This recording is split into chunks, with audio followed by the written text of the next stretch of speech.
मैं पता है क्यों मैं ये इतनी बड़ी तवज्जो नहीं दे रहा हूँ ट्यूसडे के अच्छे मार्केट ब्रेड्थ को और इवन एफआई की शॉर्ट कवरिंग को, क्योंकि बीच बीच में एफआईज भी शॉर्ट कवर कर रहे हैं अपने, लेकिन वो जैसे ही मार्केट में वापस रैली आती है फिर बेचने के लिए चले जाते हैं।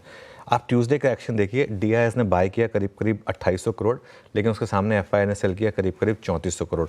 और 3400 करोड़ का सेल नंबर कोई छोटा नंबर नहीं है, वो बार्स आएंगे आपकी स्क्रीन पर। आई थिंक बीच में एक दिन तो हम उससे पहले 1500-1400 करोड़ पे भी आ गए थे। कि 2 दिन एफआई की सेलिंग थोड़ी कम हुई थी, लगा था कि कम हुई है, वापस ये पिछले 7-8 दिन की हाईएस्ट सेलिंग है आ गई एफआईएस की। उसके सामने डीआईएस बाय कर रहे हैं, उसमें अच्छी चीज़ है। अब पिछले 36 सेशंस में जहां रोज सेलिंग हो रही है एफआईएस की, अब हम 1,60,000 करोड़ पहुँच गए, मतलब हम हश्ता $2 बिलियन के करीब पहुँचने वाले हैं इस समय एफआईएस सेलिंग को लेकर। और उसके सामने खैर डीआईएस ने बाय किया है। हाँ, एक चीज़ जो इंटरेस्टिंग हुई, अगर आप इंडेक्स फ्यूचर्स में लॉन्ग शॉर्ट देखेंगे तो वो एफआईएस के थोड़े से लॉन्ग बढ़े और थोड़े से शॉर्ट कम हुए, वो जो आपको टेबल पे दिखाई देगा। और अगर आप उसको चेंज फॉर्मेट में देखेंगे कि कितने चेंज हुए ट्यूसडे को, तो क्लाइंट्स ने ऑब्वियसली थोड़े से अपने लॉन्ग कम किए, लेकिन एफआई ने शॉर्ट अच्छे खासे कम किए। 24,000 शॉर्ट ट्यूसडे को कम करे, तो वो थोड़ी सी एक होप है कि शायद एक शॉर्ट कवरिंग रैली अभी भी यहाँ पर बाकी हो।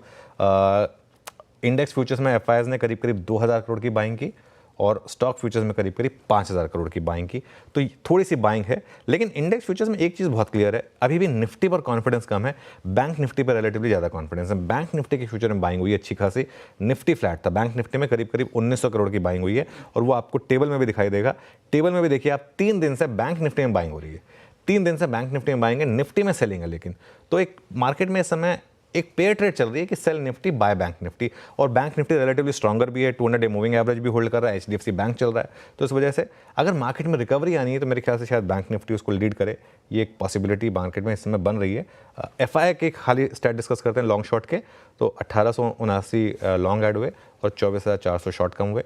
और अब वो टेबल आएगी आपकी स्क्रीन पर, वो जो नेट शॉर्ट है जो 2,21,000 तक पहुंच गया था, ये ग्राफ फॉर्मेट में देखिए और टेबल फॉर्मेट में देखिए, 2,21,000 शॉर्ट पर हम पहुंच गए थे। अब हम 1,91,000 शॉर्ट पर हैं, लेकिन हैं अभी भी हम शॉर्ट साइड पर ही। और दूसरी चीज़, अभी भी अगर आप चाहे इंडिया विक्स देखें चाहे पुट कॉल रेशियो देखें, अभी भी आप ओवरसोल्ड जोन में है। मार्केट रोज आपको कुछ नया सिखा रहा है। पिछले 4 साल में शायद ये पहली बार हुआ है कि मार्केट इतने टाइम तक ओवरसोल्ड रहा है, लेकिन उसके बाद भी नहीं चला है।